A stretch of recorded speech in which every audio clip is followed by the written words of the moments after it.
kita berdoa. Tuhan Yesus, terima kasih hari ini kami dapat berkumpul kembali untuk belajar firman-Mu.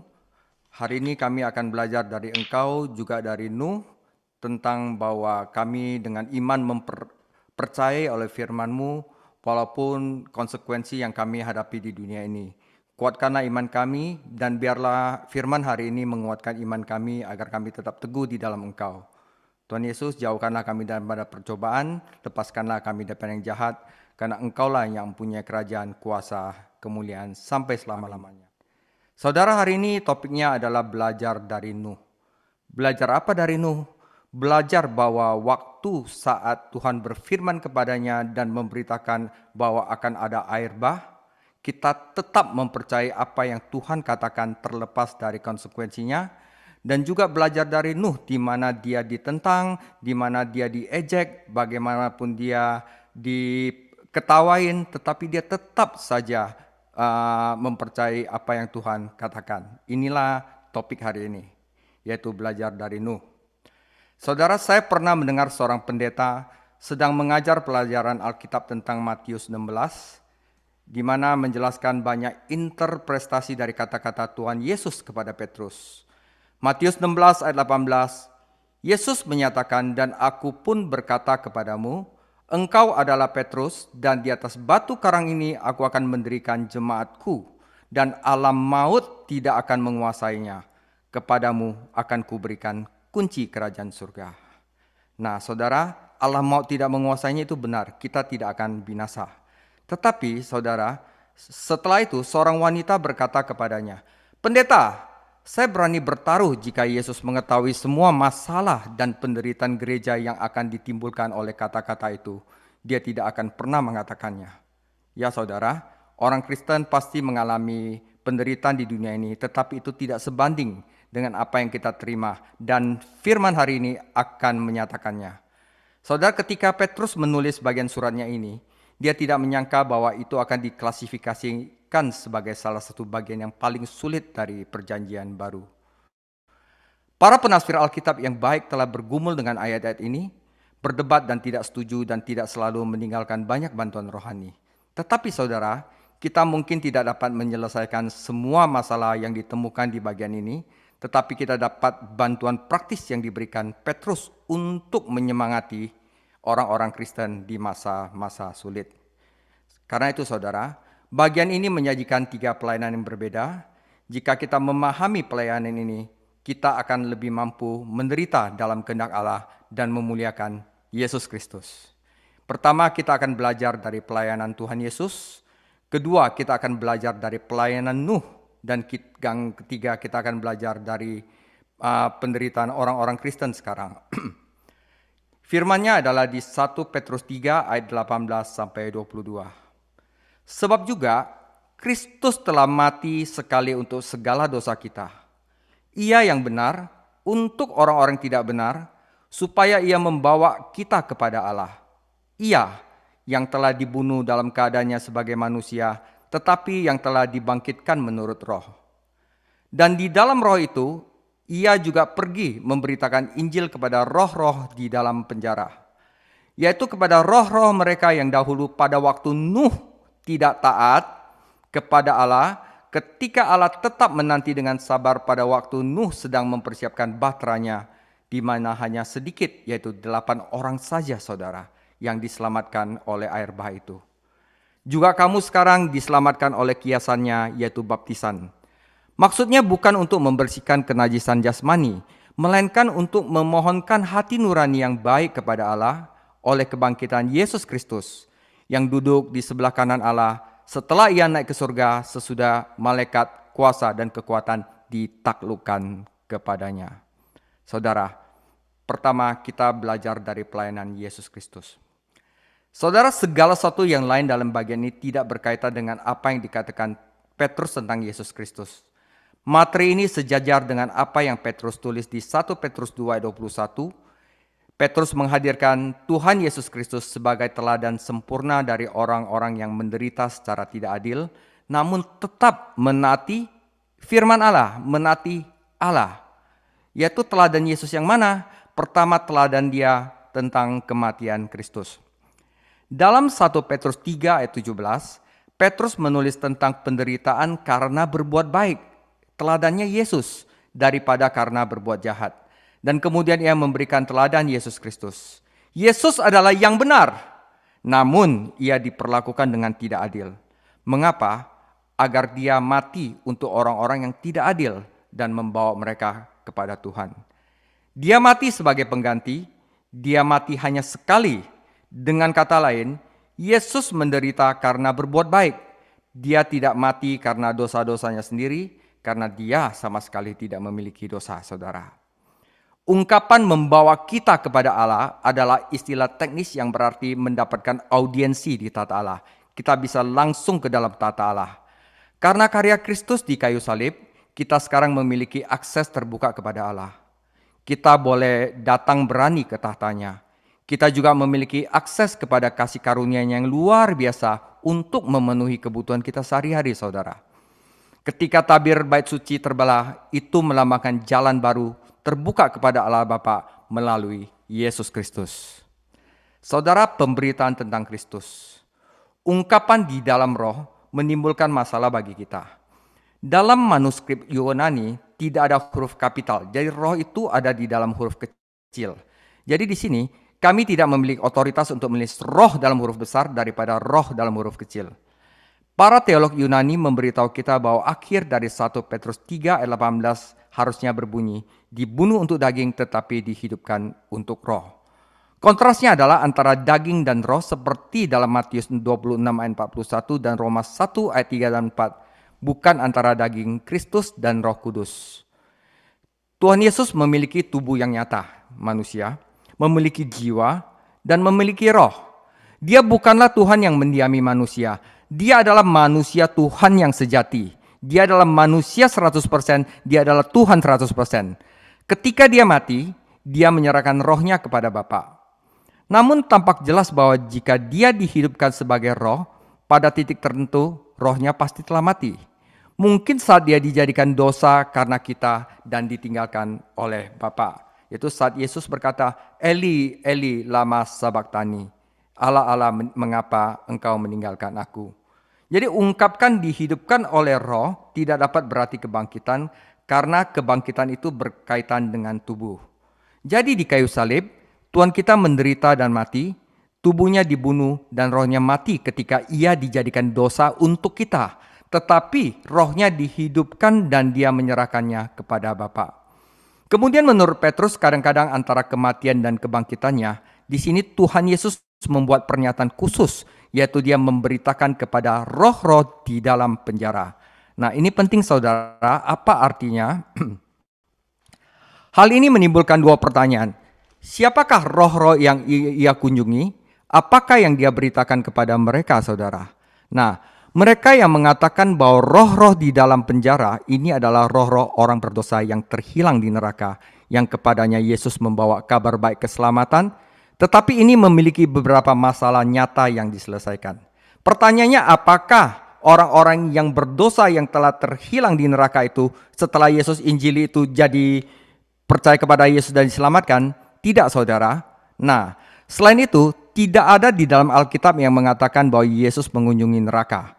Kisah Para Rasul 2 ayat 31 menyatakan bahwa dia pergi ke Hades. Nah, saudara, Hades sama neraka itu berbeda, nanti saya akan jelaskan. Tetapi Hades bukanlah neraka.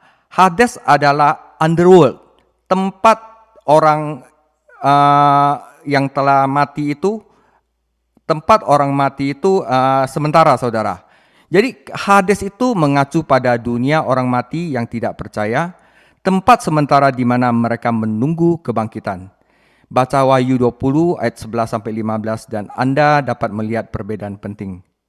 Saudara, neraka kekal atau yang disebut Lake of Fire adalah tempat hakiman permanen dan terakhir bagi yang terhilang. Itu akan terjadi setelah penghakiman. Sekarang belum penghakiman. Hades adalah tempat sementara. Jadi ketika seorang Kristen meninggal, dia tidak pergi kemana-mana pun, tetapi ke surga bersama Kristus.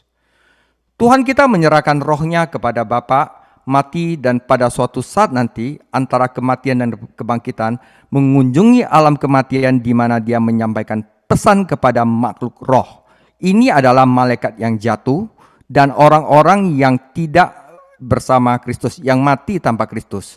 Yang entah bagaimana berhubungan dengan periode sebelum banjir Nuh, saudara. Maka itu ini dikaitkan dengan Nuh. 1 Petrus 3 ayat 20 memperjelas hal ini. Kata yang diterjemahkan memberitakan berarti mengumumkan sebagai pemberita atau mewartakan. Bukan kata memberitakan Injil supaya orang-orang itu bertobat, saudara. Karena orang-orang yang terhilang di dalam Kristus itu, satu kali kematian, sesudah itu tidak ada keselamatan lagi. Petrus tidak memberitahu kita tentang apa yang Yesus beritakan kepada roh-roh yang dipenjarakan, tetapi itu tidak mungkin merupakan pesan penebusan, saudara. Bukan menginjil, karena malaikat itu tidak dapat diselamatkan. Itu adalah pernyataan proklamasi. Jadi Yesus memproklamasi kepada roh-roh yang dipenjara, yaitu roh-roh yang tidak diselamatkan, kemenangannya atas setan dan pasukannya. Bagaimana roh-roh ini berhubungan dengan zaman sebelum air bah? Petrus tidak menjelaskannya. Beberapa pelajar teolog percaya bahwa anak-anak Allah yang disebut dalam Kejadian 6 ayat 1-4 adalah malaikat-malaikat yang jatuh, yang hidup bersama dengan wanita menghasilkan raksasa, Nephilim. Tetapi saya tidak dapat menerima penafsiran ini. Malaikat baik yang tidak jatuh disebut anak-anak Allah, tetapi bukan malaikat yang jatuh. Dan perhatikan, setan itu dibedakan dengan anak-anak Allah. Dunia sebelum air bah itu sangat jahat, saudara. Mereka sesuka hati kawin dan mengawinkan, tidak ada moral, saudara. Dan tidak diragukan lagi bahwa roh-roh ini sangat berpengaruh kepadanya. Kebangkitan Kristus, saudara. Karena kematian datang ketika roh meninggalkan tubuh, maka kebangkitan melibatkan roh yang kembali ke tubuh. Bapa membangkitkan Yesus daripada orang mati, tetapi anak juga memiliki otoritas untuk membangkitkan dirinya sendiri. Itu adalah keajaiban. Karena kebangkitannya, orang Kristen memiliki pengharapan yang hidup. Kita akan melihat nanti bagaimana kebangkitan Kristus berhubungan dengan pengalaman Nuh. Kita tidak boleh meremehkan pentingnya kebangkitan Yesus Kristus. Itu menyatakan bahwa Dia adalah Allah. Dan kalau Dia bangkit, kita juga bangkit, saudara. Itu sudah pasti. Bahwa pekerjaan keselamatan diselesaikan dan diterima oleh Bapa. Dan maut telah ditaklukkan. Karena itu, Tuhan Yesus berkata kepada Petrus, "Kepadamulah akan berdiri di atas batu karang ini, dan alam maut tidak akan menguasainya." Jadi bagi orang yang mati di dalam Kristus, udah pasti akan berada di surga. Pesan Injil mencakup kebangkitan, dan karena juru selamat yang mati tidak dapat menyelamatkan siapapun. Tetapi juru selamat kita adalah juru selamat yang bangkit, yaitu Tuhan Yesus. Kristus yang bangkitlah yang memberi kita kekuatan yang kita butuhkan setiap hari untuk kehidupan dan pelayanan, terlepas sebagaimana kita menderitanya di dalam dunia ini, saudara. Seperti Nuh, saudara. Kenaikan Kristus, 40 hari setelah kebangkitannya, Tuhan Yesus naik ke surga untuk duduk di sebelah kanan Bapa, tempat pemuliaan. Oleh karena itu, di mana Tuhan Yesus dimuliakan, kita juga akan dimuliakan. Orang-orang percaya akan didudukkan bersamanya di surga. Dan melalui Dia, kita dapat berkuasa dalam hidup. Dia melayani gereja sebagai imam besar dan advokat kita. Dia sedang mempersiapkan tempat bagi umatnya, dan suatu hari akan datang untuk menerima kita kepadanya. Namun, poin utama yang ingin ditekankan Petrus adalah kemenangan penuh Kristus atas semua malaikat dan penguasa dan setan, mengacu pada pasukan jahat setan, saudara. Malaikat yang tidak jatuh selalu tunduk kepadanya, yaitu malaikat yang baik. Sebagai orang Kristen, kita tidak berjuang untuk kemenangan. Kemenangan itu kita tidak berjuang. Kemenangan itu sudah dibeli oleh Yesus Kristus. Tetapi dari kemenangan dan kemenangan besar yang dimenangkan oleh Tuhan kita, Yesus Kristus bagi kita dalam kematian, kebangkitan, dan kenaikannya.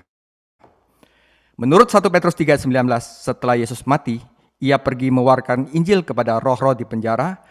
Salah satu bacaan ini menyimpulkan bahwa Yesus menarik jiwa-jiwa benar dari Seol atau alam orang mati dan membawa mereka ke surga. Sekarang setelah Yesus melakukan ini, semua orang Kristen berikutnya akan pergi ke surga setelah kematian. Namun, penafsiran atas pernyataan setelah kebangkitan Kristus Yesus ini menghilangkan ayat tersebut dan konteksnya salah memahami maksud dari pesan Yesus. Nah, saudara, Nanti saya akan gambarkan. 1 Petrus menyatakan bahwa Yesus dibunuh sebagai manusia, tetapi dihidupkan sebagai roh. Di mana dia pergi berkhotbah, ya, ekerusen kepada roh-roh di penjara. Ketika para pembaca bahasa Inggris melihat bahwa Yesus berkhotbah, dapat dimengerti bahwa mereka akan menganggap Yesus mengabarkan Injil, yaitu kematiannya untuk dosa dan kemenangannya atas kematian melalui kebangkitan. Namun, 1 Petrus dan sisa perjanjian baru mengatakan kata Yunani yang terpisah untuk memberitakan kabar baik, yaitu evangelizo, yaitu evangelize. Dan konteks langsung menyatakan bahwa pesan Petrus bukanlah salah satu pembebasan bagi orang-orang benar. Jadi Yesus datang ke roh-roh penjara bukan untuk menginjil, tetapi untuk memproklamirkan kemenangan dia kepada setan dan kepada maut. Sebaliknya Yesus menyatakan kepada roh-roh di dalam penjara karena mereka sebelumnya tidak taat ketika kesabaran Allah menunggu pada zaman Nuh. Penerima perwartaan Yesus bukanlah para pengikut Allah yang setia, tetapi mereka yang tidak menaati Tuhan sebelum air bah. Maka itu dikaitkan dengan Nuh, saudara. Tepat sebelum air bah, Nuh, anak-anak Allah, makhluk ilahi yang tunduk kepada Allah Israel, telah memberontak melawan Tuhan. 1 Petrus mengacu pada malaikat pemberontak ini sebagai target proklamasi kebangkitan Yesus yang Yesus wartakan di penjara ini. Pulek istilah menggambarkan tempat tergelap dunia orang mati yang disebut juga Tartarus dalam 2 Petrus 2:4. Surat Yudas mengenang pemenjaraan kuno ini berbicara tentang utusan ilahi yang tidak tinggal dalam posisi otoritas mereka sendiri, tetapi meninggalkan tempat tinggal mereka yang layak, sehingga Tuhan menahan mereka di rantai abadi di bawah kegelapan yang suram sampai penghakiman, yaitu namanya Tartarus, saudara. Kiasan Petrus untuk insiden ini termasuk Yesus membuat proklamasi kemenangan atas kekuatan iblis ini daripada membebaskan orang benar dari alam kematian. Saudara, lihat baik-baik. Apa artinya Hades dan Seol? Seol itu adalah kata underworld, dunia orang mati di dalam bahasa Ibrani. Hades adalah bahasa Yunani dari dunia orang mati dalam bahasa Yunani. Jadi Seol dan Hades itu adalah sama. Itu adalah namanya tempat penampungan. Jadi kalau orang sebelum Tuhan Yesus mati, yaitu orang-orang perjanjian lama seperti Daud, Abraham, ya, mati, mereka akan turun ke Seol. Tetapi bagian Seol itu yang disebut adalah pangkuan Abraham atau Abraham bosom. Tetapi bagi orang-orang yang tidak percaya, ya, baik di perjanjian lama dan perjanjian baru, mereka akan masuk ke dalam place of torment atau disebut Tartarus, menunggu sampai penghakiman yang disebut penghakiman tahta putih. Ya, jadi semuanya itu adalah bagian Hades dan Seol. Ini adalah tempat sementara di mana orang percaya masuk ke dalam pangkuan Abraham atau Firdaus, tetapi orang yang tidak percaya masuk ke dalam yang namanya Tartarus, tempat terdalam dari Hades atau Seol. Makanya waktu ada perumpamaan Lazarus dan orang kaya itu masuk ke dalam sini yang dia minta air, tetapi Lazarus masuk ke dalam pangkuan Abraham. Ini belum surga atau neraka, saudara. Ini adalah tempat sementara. Nah, jadi saudara, lihat baik-baik, ini semua adalah Hades atau Seol. Orang Kristen, orang yang percaya akan masuk ke dalam paradise, taman Firdaus, seperti yang Tuhan Yesus katakan kepada penjahat itu. Sesungguhnya saat ini engkau akan berada denganku di taman Firdaus. Nah, tetapi orang yang malaikat yang jatuh dan orang-orang tidak percaya akan masuk ke dalam Tartarus. Ini adalah tempat terdalam di Hades atau Seol. Nah, di sini dipisahkan adalah satu gulf, satu ngarai yang sangat luas, tetapi mereka masih bisa berhubungan, saudara. Mereka dua-duanya, baik yang percaya maupun tidak percaya, akan menunggu penghakiman. Orang yang percaya itu tidak akan dihakimi dosa-dosanya karena mereka telah dipercaya oleh Tuhan Yesus dan Tuhan Yesus telah menebus dosa mereka. Mereka penghakimannya adalah menunggu mahkota dari apa yang mereka perbuat di bumi.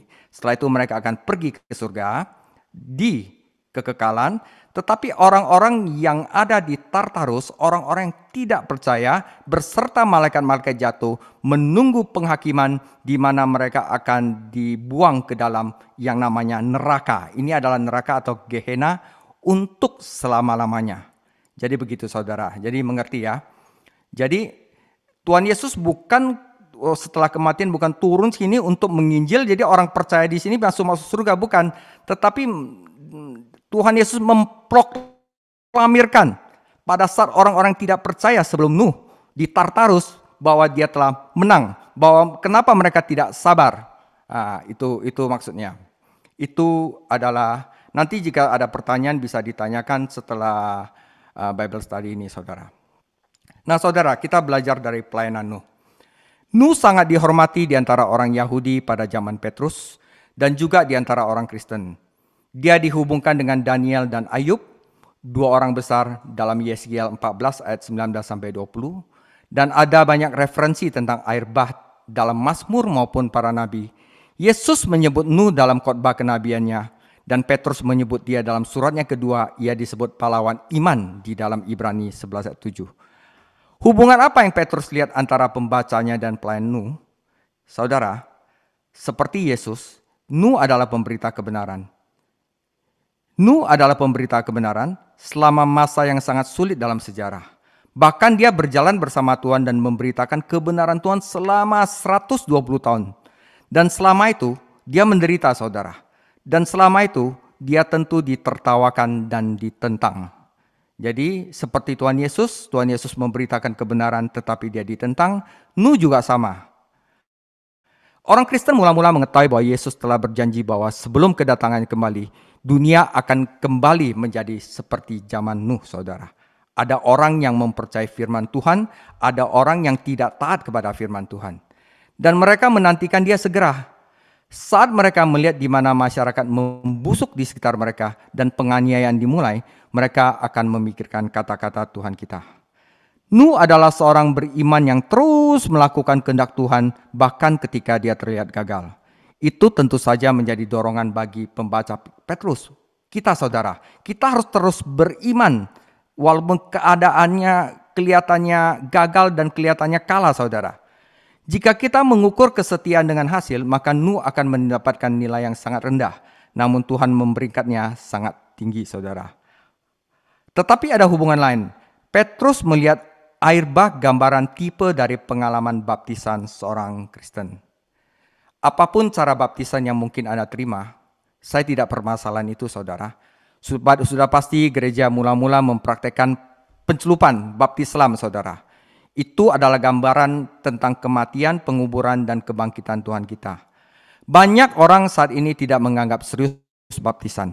Tetapi itu adalah masalah serius di gereja mula-mula. Pembaptisan berarti pemisahan yang bersih dari masa lalu, dari dosa, dari dunia. Dan kadang-kadang ini mencakup pemisahan dari keluarga, teman, dan pekerjaan orang yang insaf. Calon pembaptisan diinterogasi, diajari dengan hati-hati karena penyerahan diri mereka dalam baptisan merupakan langkah konsekrasi dan bukan sekedar ritual inisiasi untuk bergabung dengan gereja. Mereka harus ada pembaruan dari roh. Mereka harus ada pembaruan dari karakter. Pembaruan dari cara hidup. Nah, air bah itu menggambarkan kematian, penguburan, dan kebangkitan. Air mengubur bumi dalam penghakiman. Tetapi juga mengangkat Nuh dan keluarganya ke tempat yang aman. Dan gereja mula-mula melihat di dalam bahtera gambaran keselamatan. Nuh dan keluarganya diselamatkan oleh iman karena mereka mempercayai Tuhan dan masuk ke dalam bahtera keselamatan. Jadi saudara, jadi orang berdosa diselamatkan oleh iman juga ketika mempercayai Kristus dan menjadi satu dengan Dia. Ketika Petrus menulis bahwa Nuh dan keluarganya diselamatkan oleh air, dia dengan hati-hati menjelaskan bahwa perumpamaan ini tidak menyeratkan keselamatan melalui baptisan. Tetapi baptisan adalah gambaran dari apa yang menyelamatkan kita, yaitu kebangkitan Yesus Kristus. Air pada tubuh dan tubuh yang dimasukkan ke dalam air tidak dapat menghilangkan noda dosa, tetapi hanya darah Kristus yang dapat melakukannya. Namun baptisan memang menyelamatkan kita dari satu hal, hati nurani yang buruk. Petrus telah memberitahu para pembacanya bahwa hati nurani yang baik penting untuk kesaksian yang berhasil.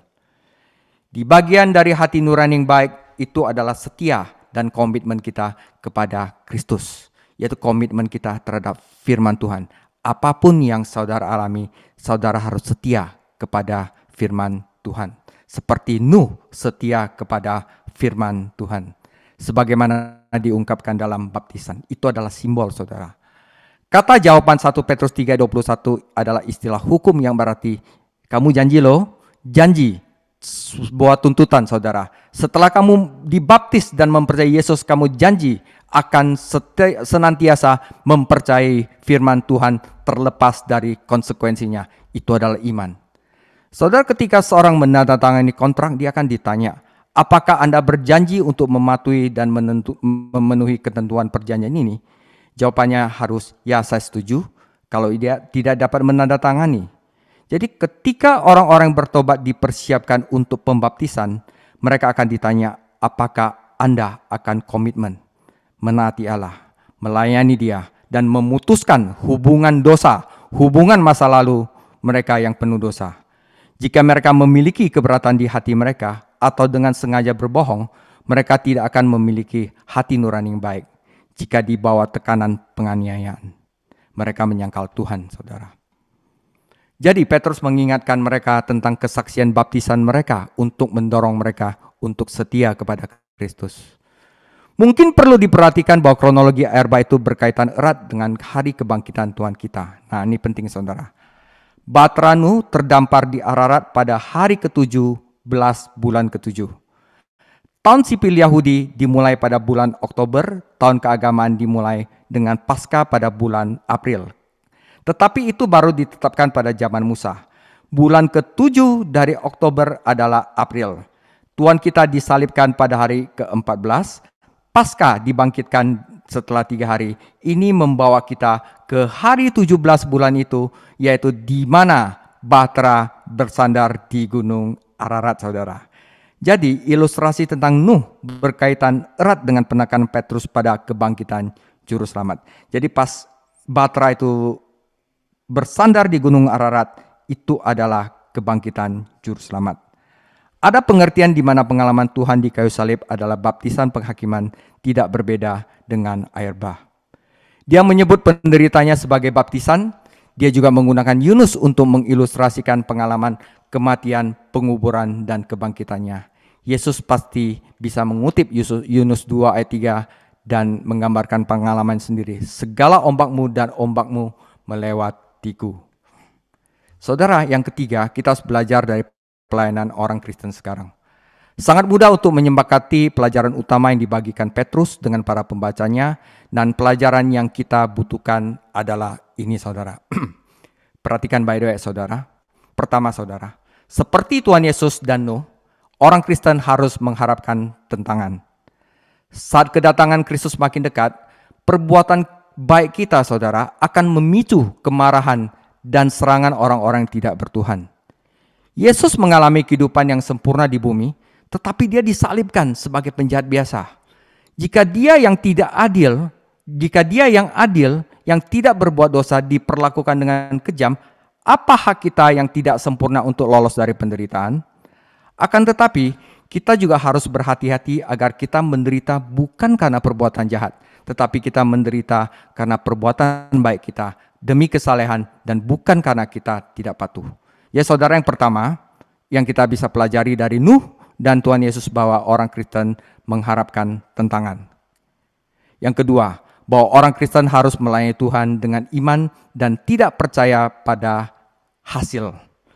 Nuh melayani Tuhan dan menyelamatkan hanya 7 orang dari air bah, namun Tuhan menghormatinya. Apakah Nuh berhasil kalau dia masukkan di Bahtera itu 1000 orang, saudara? Tidak, dia hanya hasilnya 7 orang. 7 orang aja yang diselamatkan, termasuk Nuh 8 orang.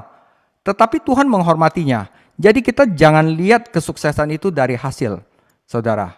Dari 7 orang itu, kamu berani. Yesus tampak gagal total ketika dia mati di kayu salib. Namun kematiannya adalah kemenangan tertinggi. Pekerjaannya hari ini mungkin tampak gagal, tetapi dia akan mencapai tujuannya di dunia ini. Panen bukanlah akhir dari suatu pertemuan, itu adalah akhir zaman. Ketika saudara, yang kita pelajari dari Nuh, kita dapat dikuatkan karena kita diidentikan dengan kemenangan Kristus. Dia mati, kita mati untuk dosa. Dia bangkit, kita akan bangkit. Dia naik ke surga, pergi ke surga, dan kita juga akan pergi ke surga. Ini digambarkan dalam baptisan dan ajarannya dijelaskan dalam Roma 6. Baptisan rohlah yang menyatukan orang percaya dengan Kristus. Ini digambarkan dalam baptisan air. Melalui kuasa Roh Kudus, kita hidup untuk Kristus dan bersaksi untuk Dia. Penentangan manusia dikuatkan oleh setan, saudara. Dan Kristus telah mengalahkan penguasa dan setan. Dia memiliki segala kuasa di surga dan di bumi. Oleh karena itu, kita perlu dengan optimis, maju dengan keyakinan dan kemenangan. Pelajaran praktis lainnya adalah bahwa baptisan kita penting. Ini mengidentifikasi kita dengan Kristus dan memberikan kesaksian bahwa kita telah putus dari kehidupan lama. Dan akan dengan bantuan Roh Kudus, dengan bantuan Kristus, dapat menjalani kehidupan baru. Tindakan baptisan adalah janji kepada Allah bahwa kita akan menaati firman-Nya. Untuk menggunakan ilustrasi Petrus, kita menyetujui syarat-syarat kontrak, saudara. Meremehkan baptisan berarti berdosa terhadap Allah. Beberapa orang menganggap baptisan terlalu berlebihan dengan mengajarkan bahwa itu adalah sarana keselamatan. Sementara yang lain meremehkannya. Keduanya salah. Jika seorang beriman ingin memiliki hati yang nurani yang baik, dia harus menaati Allah. Dia harus memberi dirinya dibaptis. Tetapi baptisan bukanlah sarana untuk keselamatan. Karena itu, saya ingin memperjelas bahwa orang Kristen tidak boleh menjadikan baptisan sebagai ujian kerohanian. Ada orang percaya yang berdedikasi yang tidak setuju dengan hal ini, dan kita juga menghormati mereka.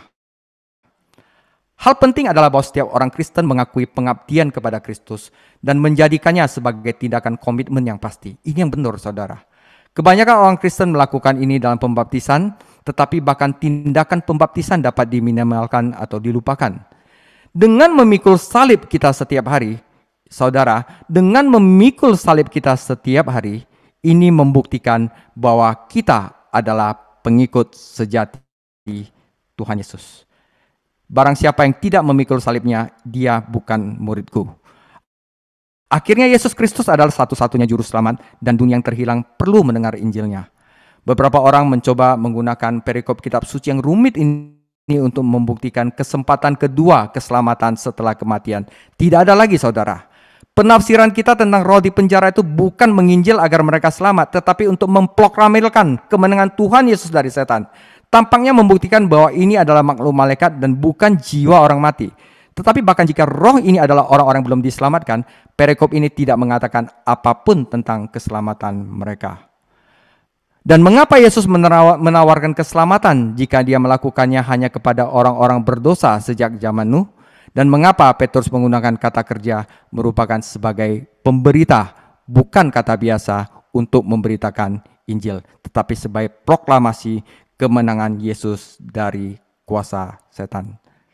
Saudara, yang perlu kita ingat, saudara, tidak ada kesempatan kedua. Ibrani 9 ayat 27 memperjelas bahwa kematian, orang mati, mengakhiri kesempatan untuk keselamatan. Ibrani 9 ayat 27, dan sama seperti manusia ditetapkan untuk mati hanya satu kali saja, dan sesudah itu dihakimi. Ditaruh dulu di Hades atau Seol, saudara. Dan inilah mengapa gereja perlu memperhatikan penginjilan dan misi. Karena orang-orang sekarat yang bahkan tidak pernah mendengar kabar baik tentang keselamatan, apalagi memiliki keselamatan untuk menolaknya, itu kita perlu injili, saudara. Karena cuma satu kali saja manusia ditetapkan untuk mati, sesudah itu dihakimi. Tidak ada gunanya bagi kita untuk berdalih tentang interpretasi yang berbeda dari bagian kitab suci yang sulit, jika apa yang kita yakini tidak memotivasi kita untuk membagikan Injil kepada orang lain, saudara. Seperti Nuh yang membagikan Injil kepada orang lain, walaupun ditentang, walaupun ditertawakan, kita juga, walaupun kita menderita di dunia ini, walaupun kita ditentang, walaupun kita ditertawakan, kita tetap harus membagikan Injil kepada orang lain. Petrus memperjelas bahwa hari-hari yang sulit ini justru memberi kita banyak kesempatan untuk bersaksi. Maukah saudara menderita bagi Yesus Kristus? Maukah kita seperti Nuh yang tetap mewartakan keselamatan Allah walaupun dia ditentang dan ditertawakan orang? Mari kita belajar dari Nuh. apakah kita memanfaatkan kesempatan kita? Tuhan Yesus memberkati. Minggu depan saya lanjutkan dengan bagaimana kita menggunakan dengan baik sisa waktu kita. Tuhan Yesus memberkati.